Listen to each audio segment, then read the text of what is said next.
Squad Echo 17 was activated 8 minutes after the first wave went live. Their assignment was routine: 4 agents, 1 sector, 1 medical facility. Stabilize the area around West 43rd Street. Secure the hospital. Assist evacuation efforts until relieved. They acknowledged the order. They moved immediately. At the time, Echo 17 was considered a low-risk deployment. The neighborhood was intact. Power was intermittent, but functional. Police presence existed, though limited. Civilian compliance was high. Squad Echo 17 consisted of 4 agents. Squad Lead Ramirez, former Army logistics officer, known for strict adherence to procedure. Agent Carter, combat medic, previously attached to disaster response teams. Agent Liu, recon and communications, specialized in urban movement. Agent Cole, security and perimeter control, former law enforcement. They had trained together. They trusted each other. They expected reinforcement. Echo 17 established a perimeter around the hospital within the first hour. They secured entrances. They coordinated with medical staff.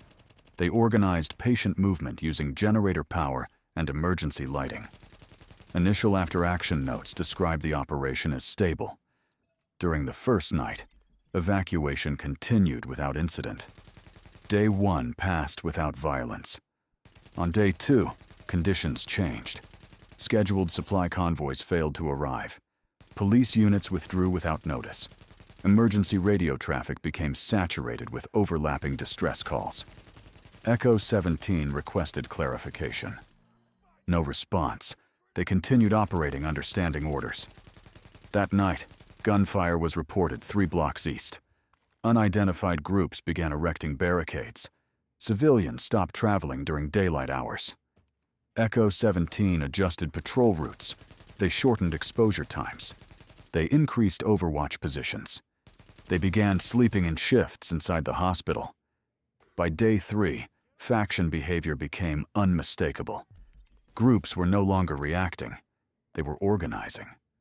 Former sanitation workers began marking buildings with symbols. They spoke openly about purification. They believed fire was the only solution. These groups would later be identified as the cleaners. Initial contact occurred during daylight. The cleaners approached the hospital perimeter without hostility. They claimed the building was contaminated. They stated containment was required. Echo 17 disputed the claim. Medical operations were ongoing. Patients remained inside. Evacuation was not complete. The cleaners withdrew without incident. They returned after dark. Motion sensors detected movement near service corridors. Thermal scans indicated accelerant placement. Flame units were visible but inactive. Echo 17 repositioned. They issued verbal warnings. They identified themselves as division agents. They ordered withdrawal. The response was immediate. The first fire was set outside the emergency wing. Smoke spread rapidly through ventilation. Patients panicked. Medical staff attempted emergency evacuation under fire conditions. Echo 17 engaged. This became their first sustained firefight. Weapon logs showed disciplined bursts, defensive positioning, no pursuit behavior. The cleaners advanced through the flames. During the engagement, Agent Carter was separated from the squad. Her biometric data shows elevated heart rate, rapid directional changes, severe visual impairment indicators. Her final transmission was fragmented. "I'm hit. I can't see." The feed terminated. Echo 17 attempted contact for 12 minutes. No response. Carter's SHD watch continued transmitting location data from inside the structure. Movement ceased.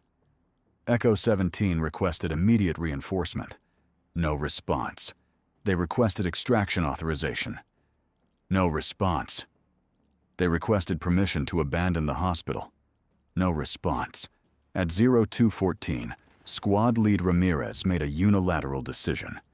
He ordered a full civilian evacuation through the loading docks. He authorized lethal force against advancing cleaners. He disabled the hospital's external power grid to slow fire spread. This decision was not approved. It was not denied. It was never acknowledged. By morning, the hospital was empty. Civilians survived. Medical staff escaped. The structure was lost. Agent Carter was never recovered. Her SHD watch transmitted biometric data for 11 additional minutes. Then it went dark. Day 4 began without orders. Echo 17 received no updates, no directives, no confirmation they were still being tracked. They relocated to abandoned buildings nearby. They rationed medical supplies. They treated civilians independently. That afternoon, they encountered rioters occupying a municipal supply depot. The rioters were armed, disorganized, desperate. Negotiations were attempted. They failed. A firefight followed. Agent Liu sustained a gunshot wound. Agent Cole expended medical supplies treating a civilian caught in crossfire. Echo 17 did not pursue. They withdrew. From this point forward, Echo 17 ceased routine check-ins, not by choice. Their transmissions no longer routed. By day 5, Echo 17 identified a new presence. Personnel moving with military discipline, standardized weapons, encrypted communications. The Last Man Battalion. Initial contact was non-violent. The LMB issued an ultimatum. Vacate the sector. Transfer remaining medical supplies. Do not interfere. Echo 17 refused. The LMB documented the encounter. They withdrew. They marked the location. Internal command review flagged Echo 17 as irregular. Their movement patterns no longer aligned with issued orders. Their engagement logs were incomplete. Their acknowledgments absent. They were reclassified. The designation used was rogue, not because they attacked friendly forces, not because they abandoned civilians, but because command could no longer control them.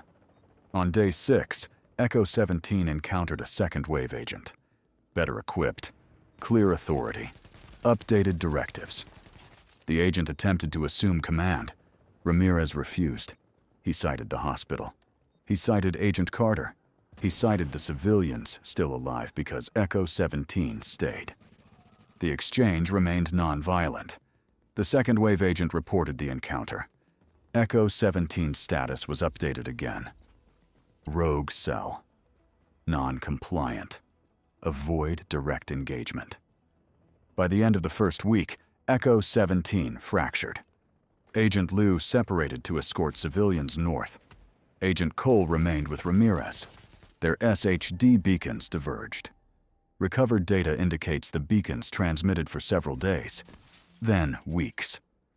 Unofficial sightings place at least one Echo 17 member operating near the Dark Zone perimeter months later, intervening in faction violence, providing medical aid, avoiding division patrols, still armed, still disciplined, still refusing to answer calls.